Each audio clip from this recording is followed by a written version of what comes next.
35 years old gentleman had presented with pain and instability of his right knee for last 1 year following road traffic accident. His examination active correct test was positive, and this is a posterior trial test.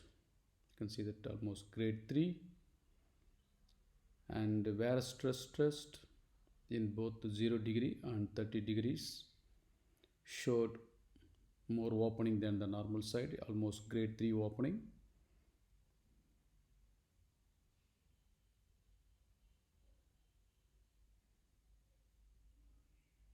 There's a dial test positive, opening in the varus stress X-ray on the lateral side, on the posterior dial stress test X-ray, and MRI showed missubstance of tear of PCL and the posterolateral corner injury. So he had planning to do a arthroscopic single bundle posterior cruciate ligament reconstruction using double semi-T graft. This is the medial side of the joint, shows normal cartilage, normal meniscus, and the opening is minimal. So now there is no medial sided injury, small cartilage cuffing. Coming to the lateral compartment, you can see that the scope easily swipe through. There's a swipe through sign. You can see the gap between the meniscus and tibial bone and meniscus and femoral bone. This huge opening, popliteus tendon is absent, indicative popliteus tear also, along with LCL. Coming to the intracondylar notch, you can see the sac sign of ACL because of PCL insufficiency. Once you pull up the tibia forward, you can see that ACL is getting tense and taut. That means this patient is having complete posterior cruciate ligament insufficiency. That is the remaining fibers of posterior cruciate ligament. By using shaver on the medial portal, and my scope is an anterolateral portal as you see in the outside view, and I'm trying to go between the anterior cruciate ligament and the posterior cruciate ligament and removing all the fat pad, going all the way to remove the captum to reach the posteromedial compartment.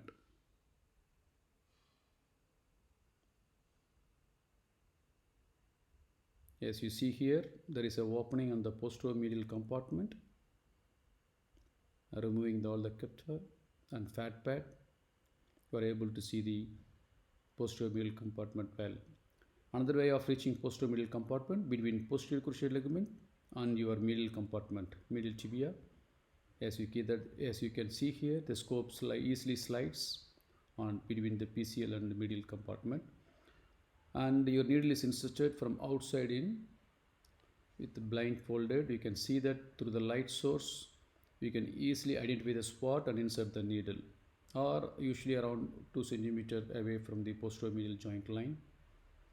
Along with the guide of the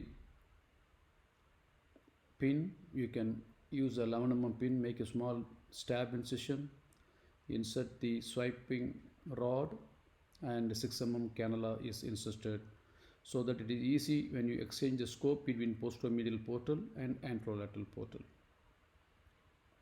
Remaining PCL fibers in the tibial attachment can be easily removed by using shaver coming through the posteromedial cannula.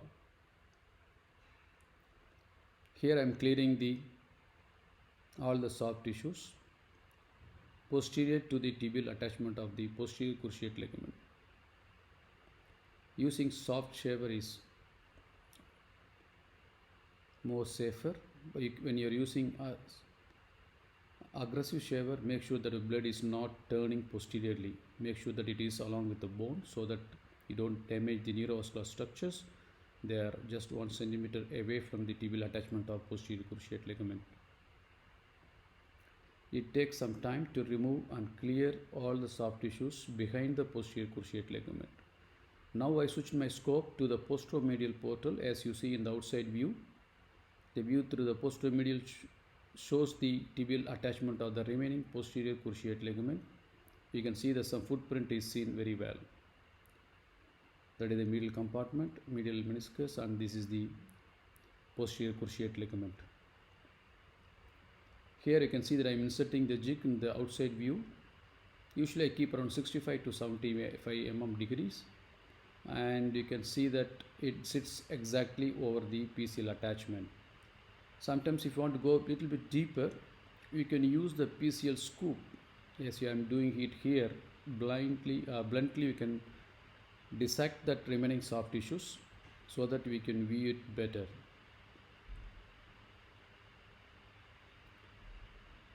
Once you clear all the soft tissues distal to the attachment of the posterior cruciate ligament, as you see here, I am reinserting my jig through the anteromedial portal.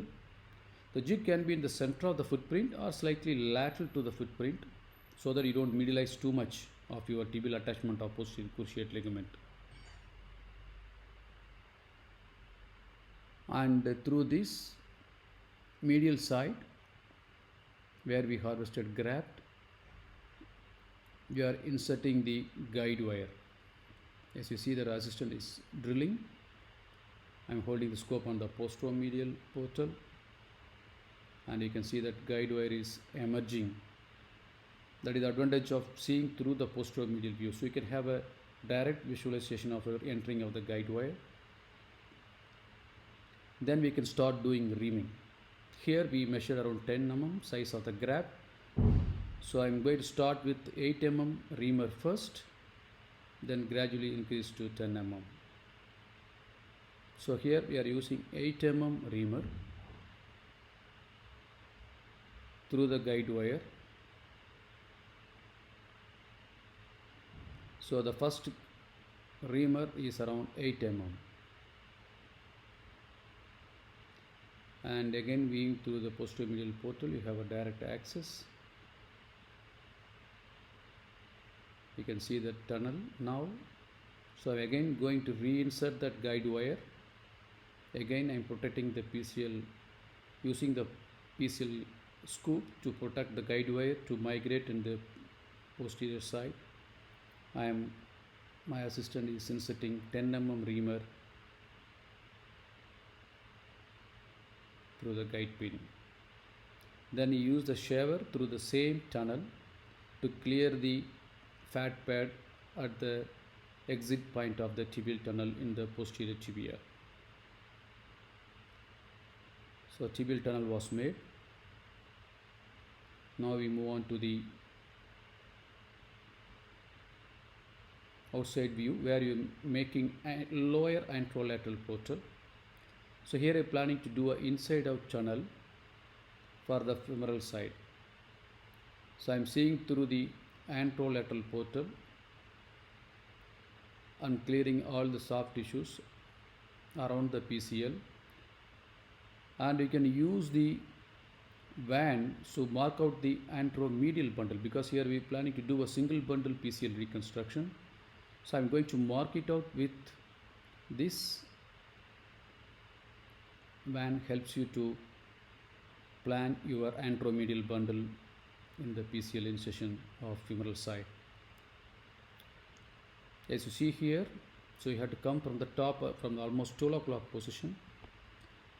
So you may need, here we are planning to put a 10 mm graft. So I am removing and making the footprint area for the anteromedial incision of guide wire, incision of the guide wire. Here I am seeing through the anterolateral portal. By using lower anterolateral portal, I am using a 7 mm reamer to keep over the planned footprint for the anteromedial bundle. Through the reamer, I am inserting the guide wire. It also acts as a fulcrum for your guide wire to enter into the femoral side.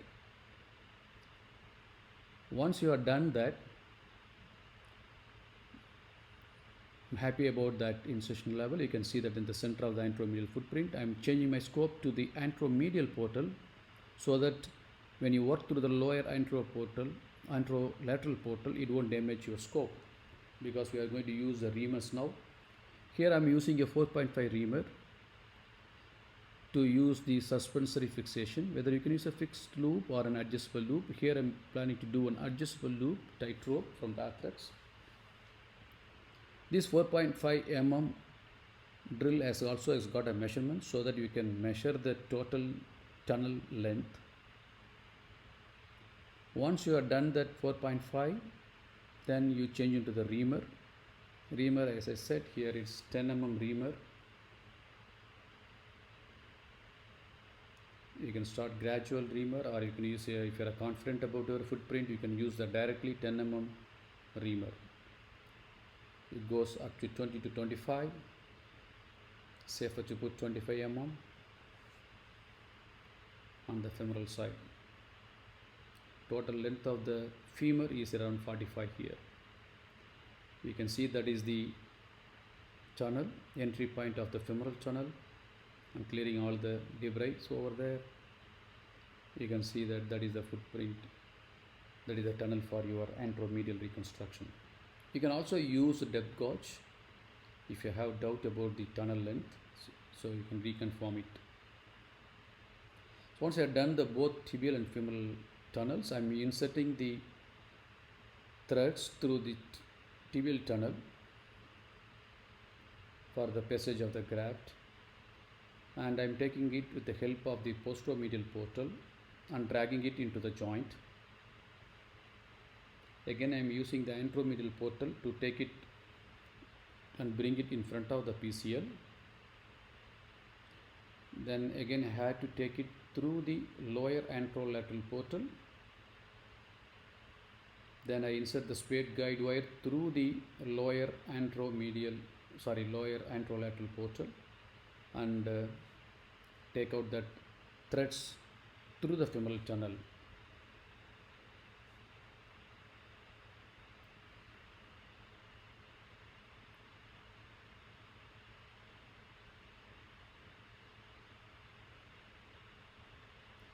Here I am using the rounded Steeman pin rod to avoid the killer turn in the posterior tibial side. It also helps to facilitate the smooth passage of the graft from the tibia into the joint. Otherwise, the acute angle in the posterior tibia, maybe it's difficult to deliver the graft. Here you can see that your both blue and white threads from the adjustable loop is coming inside. The blue thread is to pull the button and the white thread is going to pull the graft inside. As you see here, the button is coming inside the joint and button is going outside the tunnel, out of the far cortex and flipped there. You see the mark here, that means it has passed out of the far cortex of the femoral side and it flipped through. Now by pulling the white threads, our assistant is pulling the white thread, you can see that graft is smoothly passing through. That is the mark which you made it around 25. That is the final graft in the femoral side. That looks good, almost occupies the whole anteromedial footprint of the posterior cruciate ligament. You can see that sag ACL can be taught by pulling the remaining graft in the tibial side, so that helps you to tighten the ACL. So that is the normal position of the PCL. Now I insert the guide wire for the tibial tunnel and I insert 11 mm biocomposite screw in the tibial tunnel. So I am seeing through the posteromedial portal, so you can see through the posteromedial portal and you can see the exit of the tip of the composite screw. You can also add additional fixation with the suture post. Always I do a hybrid fixation on the tibial side to minimize the laxity after healing. As you see here, I am inserting the guide wire over there. With the guide wire I am inserting the screw over there. It was done almost, and you can see that final tibial side, and also you can see the arthroscopic view of the final taut ACL.